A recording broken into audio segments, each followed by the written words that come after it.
Dobrý deň, som Žaneta, som astrologička, hypnoterapeutka a prekladateľka. Na mesiace marec až jún, respektíve apríl až jún, som vyhotovila videá, ktoré sa týkajú tranzitu pomalých planét, pretože ich vplyv na náš život je relatívne dlhotrvajúci, kým tranzit rýchlych planét, kam patrí aj Venuša, Mars, Merkúr, tak ich vplyv je relatívne rýchly. O Merkúre sú videá dôležité preto, lebo hovoria o tom, ako a akým smerom sa pohnúť vpred a čo si treba naozaj premyslieť, aby sme ten pokrok mohli v živote dosiahnuť.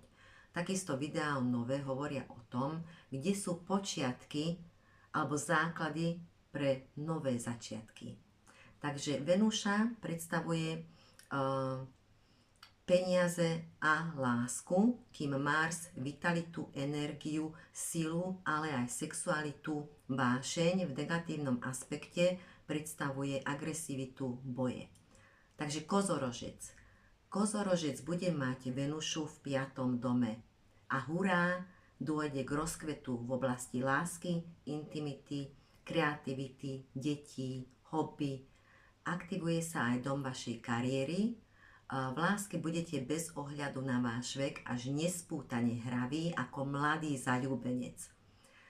Začiatkom mája vás Pluto troška upozorní, aby ste si už konečne uvedomili vaše vnútorné hodnoty aj vašu vonkajšiu zaujímavú krásu a že ak ste zažili finančné problémy, tak to nebolo kvôli tomu, že ste si to zavinili sami, ale vy ste sa kvôli tomu dosť užírali a vytrestali, stresovali ste sa.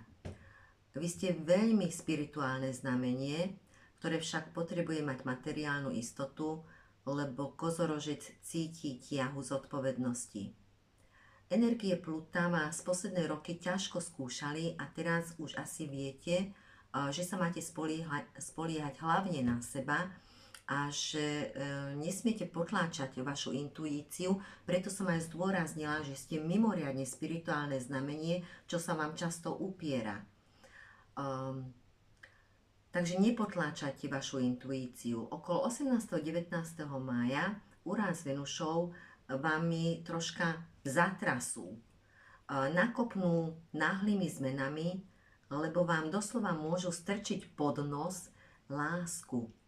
Ale ak nie ste úplne pripravení, tak teraz si uvedomíte, že treba minulosť urýchlene uzavrieť a chopiť sa novej šance, aby ste stále neopakovali tie isté chyby stále dokola a dokola.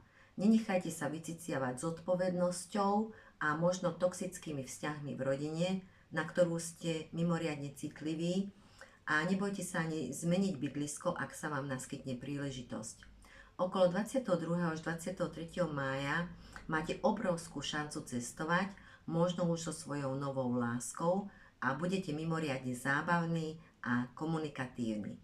Neptún vás nabáda, aby ste už teraz začali snívať, lebo vaše sny sa môžu naplniť. Vyložene vám človek, ktorý vstúpi do vášho života, prinesie radosť, a budete s ním chcieť byť. Dúfajme, že sa to týka len single kozorožcov. Ak nie ste single, tak vaše partnerstvo má šancu revitalizácie. Ak ste single, vaša nová láska bude mať veľmi stabilnú kariéru a bude to človek, ktorý vyzerá mladšie, než je jeho skutočný vek a bude mimoriadne hravý, zábavný, užijete si veľa smiechu a radosti. Mars však od vás chce, aby ste sa naozaj pohli vpred. Ak žijete v rodine, kde sú každodenné hádky, tak to ďalej nebudete trpieť. Nebojte sa budúcnosti, môže byť len lepšia, ako boli posledné roky. Ak budete pracovať s vašimi obávami, ktorými ste až nasiakli v posledných rokoch, ktoré boli dosť ťažké, tak sa ľahšie zmenia okolnosti vášho bývania alebo rodinného života v záujme toho, aby ste boli sami sebou a konečne zažili krajšie roky.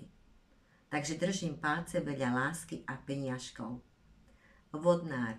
Venušu bude mať vodnár v 4. dome. Vodnár je už v tomto období mimoriadne otrasený, v lepšom prípade prekvapený tým, aké zmeny sa v ňom samom dejú vplyvom energie Pluta.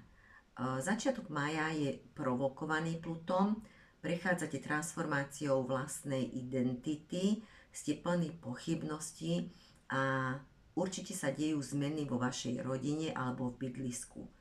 Maj by mal priniesť nastolenie harmónie, chvíľku kľudu v rodine, ale vodnárovi by som odporúčala, aby sa nebál byť sám sebou v tom, ako rozmýšľa, aby šiel vlastnou spirituálnou púťou. V máji by mu mal prijať v láske a vo financiách styk s cudzincami, ale aj v právnych záležitostiach. Ak k svojmu šťastiu potrebujete rozvod, tak je to kvôli tomu, že rozchod s toxickým partnerom je práve že dôležitým stavebným prvkom k tomu, aby ste už konečne zažili stabilitu a pokoj vo svojom domove. Aj tak okolo 18. mája plus minus 5 dní Venuša s Uránom prinášajú možno šokujúce zmeny, ale slúžia hlavne tým, ktorí doteraz odolávali zmenám. Okolo 22. až 23. mája prináša Jupiter s Venušou rozmach, nové možnosti v rodinnom živote s dobrým aspektom Neptúnu v rybách, pretože vám možno obavy kvôli financiám bránili v zmene. Single môžu stretnúť novú lásku na cestách, na dovolenke, ale aj pri vybavovaní úradných záležitostí počas konferencií, seminárov. Mars v 3. dome prináša výbušnú energiu v komunikácii. Teraz možno na plné ústa každému poviete, čo si naozaj myslíte. Prosím, v máji venujte zvýšenú pozornosť riadeniu, lebo niektorých energia Marsu bude nabádať k rýchlej jazde, alebo možno aj k nepozornosti, kvôli tomu, že emocionálny tlak vytriskne na povrch. Všetko, čo sa teraz s vami deje, je v záujme toho, aby ste mali stabilné a láskyplné rodinné zázemie, v ktorom ste milovaní, taký, aký v skutočnosti ste, lebo vy potrebujete partnera, ktorý je hravý, nebojácný, na koho môžete vzhliadať. A to je u vás dosť obťažné. A s ktorým zažijete mimoriadne dobrodružstvá. Zaslúžite si to už. Takže prosím, neodolávajte zmenám, sám iniciujte zmeny. Pre vás bude čas lásky skôr koncom mája a v júni, kedy to naozaj bude iskriť, či už ste single alebo nie. Takže veľa lásky a peniažkov. Ryby. Ryby budú mať Venušu v 3. dome. V máji máte možnosť veľa cestovať, kúpiť si auto a pozor, aktivuje sa aj váš 8. dom intimitu a sexu. Môžete v tomto období zdarne doriešiť spoločné financie, dedičské záležitosti, tam, kde je to aktuálne, tak aj výživné. Single stretnú lásku na cestách, pri riešení úradných a finančných záležitostí. Pozor však, aby ste si prípadných nápadníkov alebo nápadníčky preverili, či nie sú zadaní. Máj môže byť totiž v otázkach lásky pre ryby plný túžby po intimite, ale aj nástrach, lebo zadaní ľudia sa na vás budú lepiť ako včely na med. Začiatok mája je provokovaný energiou Pluta, či si uvedomujete vlastne, že ako si dokážete vy sami škodiť. Ako sabotujete seba samého kvôli podvedomým programom alebo transgeneračným traumám. Naozaj, ak ste nedoriešili tieto problémy, odporúčam vám ako členka komory celostnej hypnoterapie hypnoterapiu. Takže ak máte problémy so samosabotážou, prosím vás, venujte tomu pozornosť. Čo sa týka 18. mája plus minus 5 dní, zistíte, že to, čo ste si naplánovali, sa zrazu zmenilo. A v tomto období venujte viac pozornosti naozaj, ako som spomínala, jazde na aute a na počítači si radšej všetko viackrát nejakým spôsobom zálohujte. Ale je to len prechodné obdobie, pár dní, lebo už okolo 22. 23. mája sa dočkáte odmeny, lebo to, čo ste si vysnívali, sa môže začať naplňať.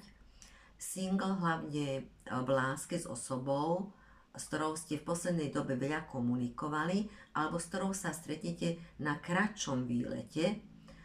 Saturn vás už dlhodobo testuje vo vašej trpezlivosti, aby ste si uvedomili, čo vlastne skutočne chcete, aby ste sa nebáli svojich slabostí, lebo každý má svoje slabé stránky a neboli zo seba frustrovaní práve kvôli tomuto, aj keď sa to snažíte neukázať celému svetu. Každý človek je zraniteľný a vy mimoriadne. Takže zraniteľnosť nie je slabosťou. Ryby, vy ste zažívali dlhodobo obdobie, keď ste práve vy, ryby, čuduj sa svete, boli tvrdohlavé a báli ste sa pohnúť vpred, ako keby ste boli obmedzovaní životom, ale pritom to je práve vaša citlivá stránka duše, ktorá sa už toľkokrát sklamala kvôli zrade. Takže toto je vlastne tá samosabotáž, o ktorej hovorím. Rybky, vy vlastne same si vytvárate obmedzenia v tom, aby ste sa mohli pohnúť vpred. Sami si kladete do cesty prekážky a nad týmto sa zamyslite, aké sú to prekážky. V podstate pochádzajú z minulosti a odporúčam vám, nežite v minulosti. Treba to uzavrieť. Sú rozličné spôsoby, ako tieto bloky, transgeneračné traumy z minulosti uzavrieť. Naozaj vám odporúčam meditáciu, hypnoterapiu, hoci čo, len sa pohnite vpred. Mars budete mať v 2. dome a Mars vás upozorňuje, či ste sa z minulých skúseností naozaj poučili. Ak áno, učinte potrebné opatrenia ohľadne financií. Či máte spoľahlivé informácie o prípadných investíciách, lebo posledný májový týždeň určite miniete viacej peniažkov. Dúfam, že na cestovanie. A hlavne by som vám odporúčala cestovanie do zahraničia. Láska sa ani vám nevyhne, ale vám v láske bude prijať skôr koniec mája a jún určite. Takže želám všetko dobré a dúfam, že sa uvidíme opäť. Veľmi by som sa potešila, ak by ste ma motivovali lajkom alebo odberom a želám naozaj veľa lásky, šťastia, peniažkov, ale samozrejme zdravie. Ahojte.